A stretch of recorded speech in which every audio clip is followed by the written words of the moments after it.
O grande desafio da humanidade está estabelecido para os próximos 36 anos. O planeta já atingiu uma população de 7 bilhões de habitantes e, em 2050, haverá mais 2 bilhões. Com a melhoria das condições de vida,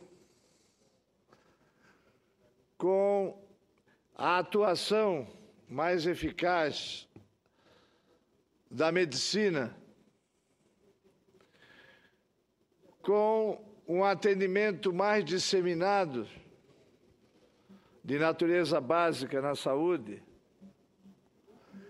com a melhoria dos padrões alimentares, esses 2 bilhões a mais vão reclamar com que a atual produção de alimentos seja dobrada. E esse é o primeiro grande desafio para a metade deste século. Como dobrar a produção de alimentos sem derrubar árvores e desmatar a floresta. Esse é o grande desafio que se lança para que tenhamos, em 2050, o desenvolvimento sustentável. Ou seja, para que a vida seja possível, e não é daqui a 3 séculos, é daqui a 36 anos. Mas este desafio pode ser enfrentado. Esse enigma pode ser resolvido através do avanço da biotecnologia. Produzindo espécies vegetais capazes de aumentar a produtividade por hectare. Só a ciência e a tecnologia poderão determinar este equilíbrio entre produção e proteção ambiental. Só o avanço da biotecnologia e das ciências que lhe circundam, nós poderemos conciliar a produção agrícola, o aumento da produção agrícola, o dobro da produção agrícola, com a manutenção das florestas. Convidado pelo governo alemão, pelo Ministério das Relações Exteriores da Alemanha e pela presidência da Câmara dos Deputados daquele país, chefiei nos dias 17 a 20 de março último uma delegação de 6 cientistas brasileiros a Berlim, Düsseldorf, Jülich e Colônia. Discutimos com os governantes e cientistas alemães a forma de somar esforços para tirar proveito da nossa biodiversidade, que é a maior do mundo.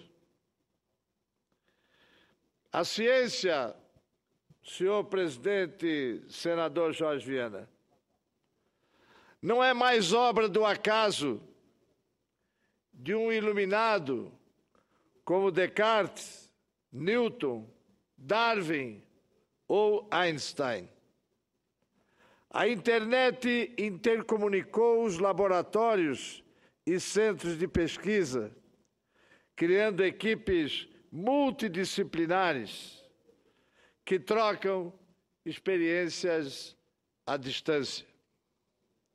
Hoje, cada vez mais, as invenções e descobertas resultam do trabalho de dezenas de cientistas que trabalham em universidades, laboratórios e centros de pesquisa espalhados pelos 5 continentes. O exemplo mais recente é a obra que está revolucionando o conhecimento na área da economia. O Capital no século XXI, do francês Thomas Piketty, é uma obra de 2 décadas de pesquisa com pesquisadores espalhados por vários laboratórios na Europa, nos Estados Unidos e no Oriente. No caso da bioeconomia, que é a ciência que vai dominar o avanço da indústria, o avanço da agricultura, o avanço dos serviços. Ou seja, no caso da bioeconomia, a ciência que pairará sobre todas as outras, os alemães contam com notáveis centros de saber, como o já citado Instituto Jülich, o Max Planck e o Fraunhofer. Conta também com universidades conceituadas, como a Humboldt e a Escola Técnica de Munique.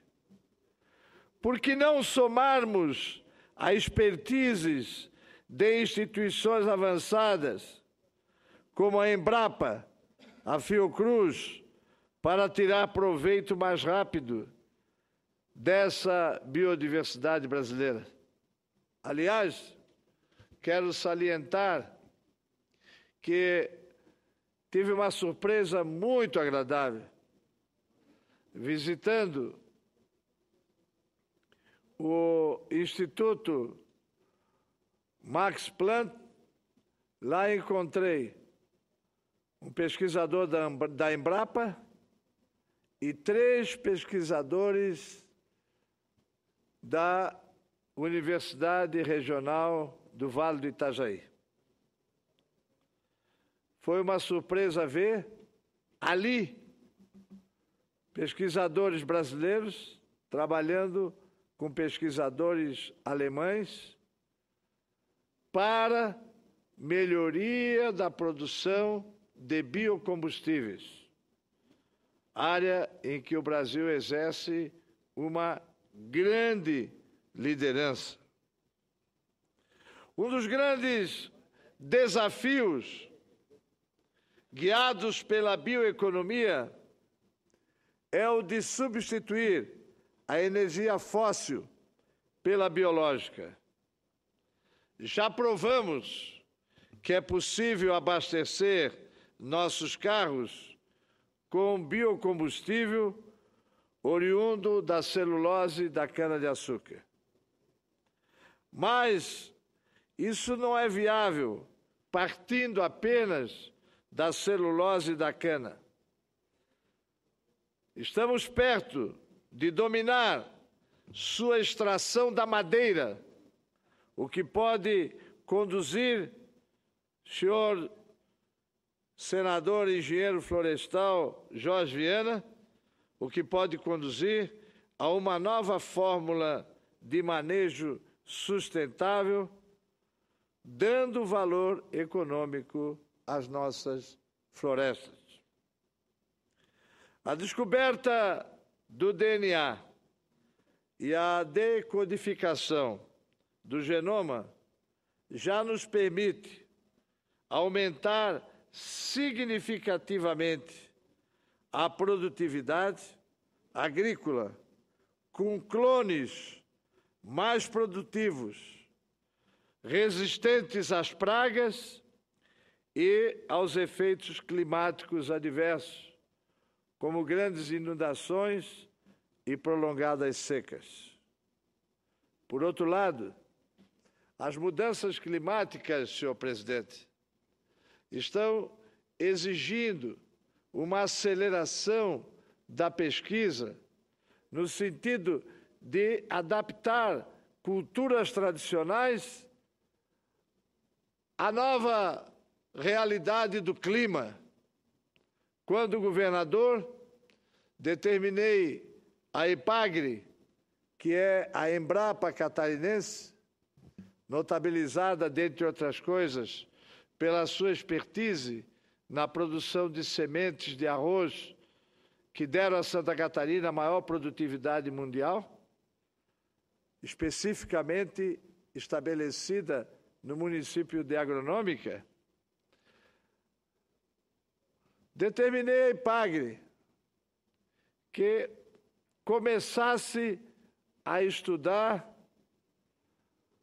os efeitos da redução do frio na Serra Catarinense, resultante do aquecimento global, para que se possa produzir frutas de clima temperado, que se adaptem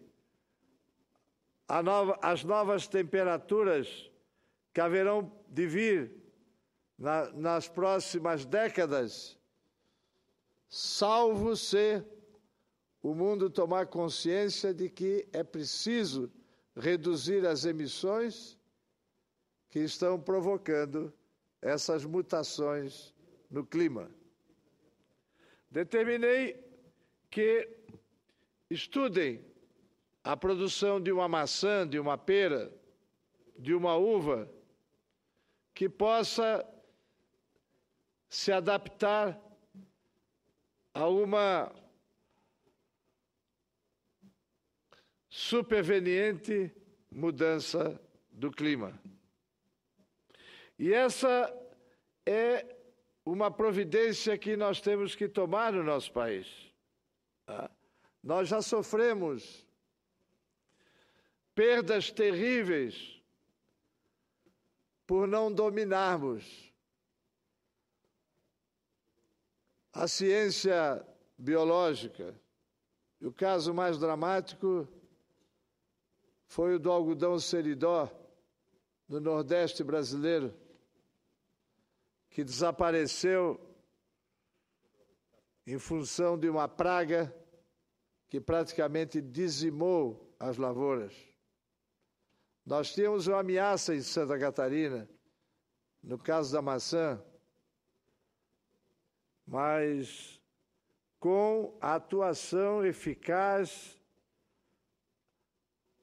da EPAGRE, nós eliminamos totalmente a ameaça de uma praga na maçã brasileira, Scirdia pomanella. E o Brasil acaba de adotar uma medida inteligente. O governo brasileiro acaba de adotar, e eu quero cumprimentar o Itamaraty, o chanceler Mauro Vieira e a secretária Cátia Abreu, por não permitir importações neste momento de maçã proveniente da Argentina, onde ocorre esse fenômeno, essa praga. Então, senhor presidente, mas a biotecnologia não se limita à área vegetal e animal, à área da produção rural, da produção agrícola. A biotecnologia é uma solução muito mais abrangente. Na semana passada, eu li no jornal El País, do qual procuro fazer uma leitura diária na parte da manhã, porque ele traz uma visão de conjunto do mundo e da América Latina, da Europa e da América Latina, que nem sempre a gente obtém na imprensa local. O jornal El País noticiava que na Universidade de Stanford estabeleceu-se, se acendeu uma pequena luz no fundo desse interminável túnel da luta contra o câncer. Quase que por acaso, conseguiu-se transformar as células cancerosas em glóbulos brancos, que representam a defesa do corpo humano. Os pesquisadores colocaram nutrientes numa célula doente no fim de semana, para que ela permanecesse viva e pudessem reestudá-la no início da semana seguinte. E quando chegaram no laboratório, foi um acadêmico, foi um estudante, um estagiário que notou. As células doentes haviam se transformado pela ação dos nutrientes em glóbulos brancos. Isso pode representar a virada contra o câncer. Mas a indústria pode se beneficiar cada vez mais por processos